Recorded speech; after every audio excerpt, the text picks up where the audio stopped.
നമ്മളിപ്പോൾ നിൽക്കുന്നത് ഉദിയന്നൂർ ദേവീക്ഷേത്രത്തിലാണ്. മരുതൻകുഴിയിലാണ് ഉദിയന്നൂർ ദേവീക്ഷേത്രം സ്ഥിതി ചെയ്യുന്നത്. തിരുവനന്തപുരം ജില്ലയിലെ തിരക്കുകളെല്ലാം മാറി വളരെ മനോഹരമായ ശാന്തമായ ഒരു പ്രദേശത്താണ് ഉദിയന്നൂർ ദേവീക്ഷേത്രം സ്ഥിതി ചെയ്യുന്നത്. ക്ഷേത്രത്തിലെ മറ്റുള്ള വഴിപാടുകളെക്കുറിച്ചും മറ്റുള്ള വിശേഷ പൂജകളെക്കുറിച്ചൊക്കെ നമുക്കിത് ചോദിച്ചറിയാം.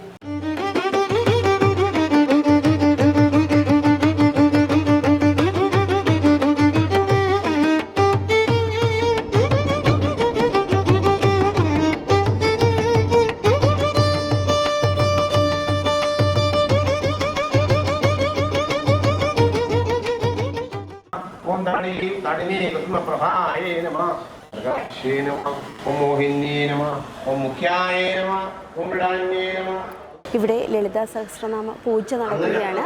ഓരോ തുളസി ഇലയും ഓരോ നാമത്തിനും വീതം സമർപ്പിച്ചുകൊണ്ടുള്ള പൂജകളാണ് അകത്ത് നടത്തുന്നത്. അതാണ് നമ്മളിപ്പോൾ കാണുന്ന കാഴ്ച.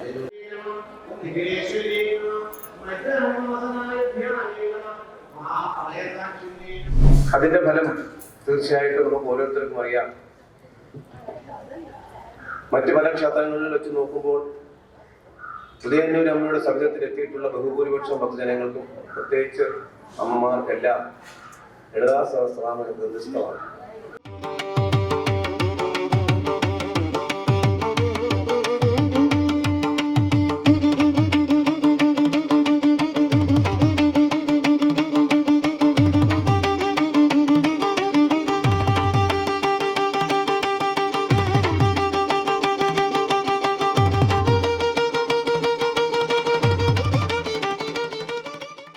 ഗണാമയ്യായ ഈ ജഗദീശ്വരിയുടെ തിരുമുമ്പിൽ ഈ 8ാമത്തെ കൂടിയർച്ചനയാണ്.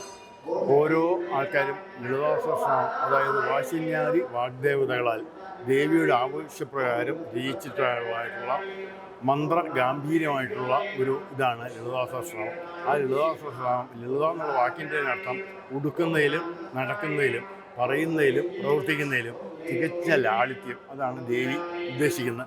അങ്ങനെയുള്ള ഉദ്ദേശിക്കുന്ന ഭഗവതിയെ മനസ്സിൽ ധ്യാനിച്ചുകൊണ്ട് ഓരോ നിലവിളക്കിലും കത്തി നിൽക്കുന്ന തിരിയായിട്ട് സങ്കല്പിച്ച് ആ അമ്മയുടെ മുമ്പിൽ 1008 നാമങ്ങൾ, ലളിതാ സഹസ്രനാമങ്ങൾ, ശ്രീമാത്രേ എന്ന് തുടങ്ങി അവസാനം ശിവശക്തിക്ക് സ്വരൂപണ്യേ നമ എന്നുള്ള രീതിയിൽ പറഞ്ഞ് 1008 നാമങ്ങളും ചൊല്ലി അർച്ചിക്കുന്ന. അപ്പം അതിൻ്റെ അകത്ത് ശ്രവണം വരുന്നുണ്ട്, കീർത്തനം വരുന്നുണ്ട്, അർച്ചനം വരുന്നുണ്ട്. ഇങ്ങനെ നവവിധ ഭക്തികളിൽ 9 എണ്ണം അക്കൂട്ടത്തിൽ വന്നിരിക്കുകയാണ്. അങ്ങനെയുള്ള കരുണാമയ്യെ ആയ ജഗദീശ്വരിയെ പ്രകീർത്തിച്ചുകൊണ്ടുള്ള ഈ മന്ത്രജപം സാധാരണയായിട്ടുള്ള ജപിക്കുന്നവർക്കും ആ കുടുംബത്തിനും അതിലെ എല്ലാ ആൾക്കാർക്കും സകലവിധ ഐശ്വര്യം. അതുപോലെ തന്നെ വീട്ടിൽ നിലവിളക്ക് എത്തിച്ച് നിലവിളക്കിൻ്റെ 2 തിരികൾ എന്ന് പറഞ്ഞാൽ മനസ്സും ബുദ്ധിയുമായിട്ടുള്ള 2 തിരികളാണ്.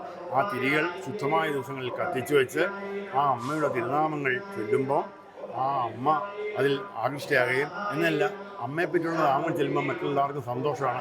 അമ്മയുടെ ഭർത്താവായിട്ടുള്ള ശ്രീ പരമേശ്വരൻ, മക്കളായിട്ടുള്ള ഗണപതി ഭഗവാൻ, സുബ്രഹ്മണ്യൻ, അയ്യപ്പൻ എന്ന് വേണ്ട കോടി ജനങ്ങളും എല്ലാ ഭക്തന്മാർ ഇതും ദേവന്മാരും അതിൽ പ്രസാദിച്ച് അവരുടെ ആയിട്ടുള്ള അനുഗ്രഹം ആ ചൊല്ലുന്നവരിലും ആ കുടുംബത്തിലും വർഷിക്കുന്നു. ഇതാണ് ഇതിൻ്റെ പ്രധാനപ്പെട്ട കാര്യം. അപ്പോൾ ഇവിടെ ആദ്യ തുളസിയില കൊണ്ടും ചെത്തി, അക്ഷത, അതുപോലെ തന്നെ കുങ്കുമം, ഇതുകൊണ്ടാണ് അമ്മയെ പ്രകീർത്തിക്കുന്നത്. അപ്പോൾ ആ മന്ത്രങ്ങൾ ജപിച്ച് അത് മോതിരവിരലും തള്ളവിരലും കൂട്ടി ഏറ്റവും ശ്രദ്ധാഭക്തി ആദരവോടുകൂടിയാണ് അർച്ചിക്കുന്നത്. രാവിലെ 6 മണി മുതൽ തുടങ്ങുന്ന അർച്ചന ഉച്ചയ്ക്ക് 12 മണിക്ക്, അതായത് ഉച്ചപൂജയോടുകൂടി സമാപിക്കുന്ന രീതിയിലാണ് സംഘടിപ്പിക്കുന്നത്. വരുന്നവർക്ക് എല്ലാവർക്കും രാവിലെ ഉച്ചയ്ക്കുള്ള ഭക്ഷണവും ഇവിടെ തന്നെ കൊടുക്കുന്നുണ്ട്. അതും ഏറ്റവും വലിയൊരു അനുഗ്രഹമാണ്. വിശക്കുന്ന പോയവർക്ക് ആഹാരം കൊടുക്കുക എന്നുള്ളത് അതും കൊടുത്താണ് ഇവിടെ നിന്ന് യാത്രയാക്കുന്നത്. പ്രത്യേകിച്ചും പിന്നെ വെള്ളിയാഴ്ച ദിവസങ്ങളിൽ ഇവിടെ ഉദ്ദിഷ്ടകാര്യ സിദ്ധി പൂജയുണ്ട്. അതിലും ഈ ലളിതാ സഹസ്രനാമമാണ് വരുന്നത്. ഒരുപാട് ആൾക്കാർക്ക് അതുകൊണ്ട് സന്തതി സൗഭാഗ്യം, വിവാഹ സൗഭാഗ്യം, ഔദ്യോഗികമായിട്ടുള്ള പദവികൾ, പഠിത്തത്തിനുള്ള ജോലികൾ, നല്ല ഇങ്ങനെ ഏതെല്ലാം മനുഷ്യൻ്റെ ജീവിതത്തിൽ ആവശ്യമുണ്ടോ, വ്യാവഹാരികമായിട്ടും വ്യാവസായികമായിട്ടുള്ള ഉയർച്ച, ഇതെല്ലാം കരുണാമയ്യ അമ്മ ജഗദീശ്വരി അനുഗ്രഹിച്ച് നൽകുന്നു. ഇതിനുവേണ്ടിയാണ് ഇത് ചെയ്യുന്നതിൻ്റെ. ഇത് 8ാമത്തെ കോടി. സാധാരണയായിട്ട് ഒരു കോടിയർച്ചനയുടെ കാലാവധി 12 വർഷമാണ്. എന്നാൽ ഈ കഴിഞ്ഞ 12 വർഷത്തിനിടയ്ക്ക് ഇത് 8ാമത്തെ കോടിയർച്ചയാണ് ഇവിടെ നടത്തുന്നത്. സാധാരണയായിട്ട് വൈക്കം ഏറ്റുമാനൂർ കടുത്തുരുത്തി മുതലായിട്ടുള്ള മഹാക്ഷേത്രങ്ങളിൽ, തിരുനാക്കര, അവിടെയെല്ലാം 12 വർഷത്തിലൊരിക്കലാണ് ഈ അർച്ചന നടത്തുന്നത്. ഇവിടെ ഈ 12 വർഷത്തിനിടയ്ക്ക് 8 കോടിയച്ഛനെയും ഇടയ്ക്ക് കോവിഡ് വന്നില്ലായിരുന്നെങ്കിൽ 9 കോടിയച്ഛനെയാണ്. 9 കോടി വർഷം ഒരു പുരുഷായുസാണ്. അതിനാൽ ലളിതാ സഹസ്രനാമത്തിൽ പറയുന്നുണ്ട്, പുരുഷാർത്ഥപ്രദ പൂർണ്ണ ഭോഗിനി ഭുവനേശ്വരി. പുരുഷാർത്ഥങ്ങൾ ധർമ്മം, അർത്ഥം, കാമം, മോക്ഷമാണ്. ഇതെല്ലാം തരാൻ കഴിവുള്ളവരാണ് സാക്ഷാൽ ജഗദീശ്വരിയായ അമ്മ. ആ അമ്മയുടെ പാതാരങ്ങളിൽ ഹൃദ്യമായി നമസ്കരിച്ചുകൊണ്ട് പ്രാർത്ഥനാപൂർവ്വം അർച്ചിക്കുന്ന ഈ ചടങ്ങ് എല്ലാവരും വീക്ഷിക്കുക, എല്ലാവരും അതിൽ പങ്കെടുക്കുക, അവരുടേതായിട്ടുള്ള അനുഗ്രഹം നേടുക. ഹരിയോം. നമ്മളോടൊപ്പം കുറേ അമ്മമാരുണ്ട്. നമുക്ക് ക്ഷേത്ര വിശേഷങ്ങളൊക്കെ ചോദിക്കാം അമ്മയോട്. അമ്മ എന്താ ഈ ചെയ്യണേ ഇവിടെ? ഈ ചെയ്യുന്നത് ഈ കോടി അർച്ചനയുടെ പ്രസാദം കൊടുക്കാൻ വേണ്ടി കുങ്കുമമുണ്ട്, അക്ഷതമുണ്ട്, നൂലുണ്ട്. അതുകൂടാതെ വീണ്ടും പ്രസാദം കാണും. എല്ലാം കൂടെ 4-ാം തീയതിയാണ് തീരണത്. അന്നാണ് ഈ പ്രസാദം എല്ലാം അവിടെ കവറിലാക്കി കൊടുക്കുന്നത്. അതിന്റെ ബന്ധപ്പെട്ട കാര്യങ്ങളാണ് ചെയ്യുന്നത്. അമ്മ എത്ര വർഷമായിട്ട് അമ്പലത്തിൽ വരുന്നത്? 27 വർഷം. ഇവിടുത്തെ പ്രധാന വിശേഷ പൂജയൊക്കെ എന്താ അമ്മ? കാരിശുദ്ധ പൂജയുണ്ട്. ആദ്യത്തെ അവസാനത്തെ വെള്ളിയാഴ്ച മലയാള മാസം കാരിശുദ്ധ പൂജ. അത് കഴിഞ്ഞിട്ട് പിന്നെ ഉള്ളത് എല്ലാ മാസവും പുണർന്ന നാളിന് അർച്ചന, ഇതുപോലെ അർച്ചനയും അന്നദാനവും എല്ലാം നടക്കുന്നുണ്ട്. പിന്നെ മേടപ്രവർത്തനത്തിനാണെങ്കിൽ അന്ന് 10 ദിവസം ഉത്സവമാണ് മേടപ്രവർത്തനം. അത് പ്രത്യേകത ഏതാണ്. പിന്നെ 3 വർഷത്തിലൊരിക്കൽ അവിടെ അതിൻ്റെ ഇതുണ്ട്. ഇങ്ങനെയല്ല ഒരുപാട് കാര്യങ്ങൾ ഈ അമ്പലത്തില് ഒരുപാട് കാര്യങ്ങള് ഒരുപാട് കാര്യങ്ങളുണ്ട്. അമ്മ പിന്നെ ഇവിടുത്തെ അഭീഷ്ട വരദായനിയായ ദേവിയല്ലേ? അമ്മ ആഗ്രഹിച്ചതൊക്കെ സാധിച്ചിട്ടുണ്ടോ? നന്നിട്ടുണ്ടല്ലേ? എത്ര വർഷമായിട്ട് അമ്പലത്തിൽ വരുന്നത്? കൊച്ചുനാളിലെ ഈ അമ്പലത്തിൽ തന്നെ വരുന്നേ അല്ലേ? സ്ഥിരമായിട്ട് വരികയാണ് അല്ലേ? ഇപ്പൊ എല്ലാ ചടങ്ങുകളിലും പങ്കെടുക്കാറുണ്ടല്ലേ? രാവിലെ വന്ന് അർച്ചനയ്ക്ക് ഇരുന്നിട്ടാണ് പിന്നെ ഇത് ചെയ്യണം. ഇവിടുത്തെ പ്രതിഷ്ഠ ഭദ്രകാളിയുണ്ട്, ദുർഗാദേവിയുണ്ട്.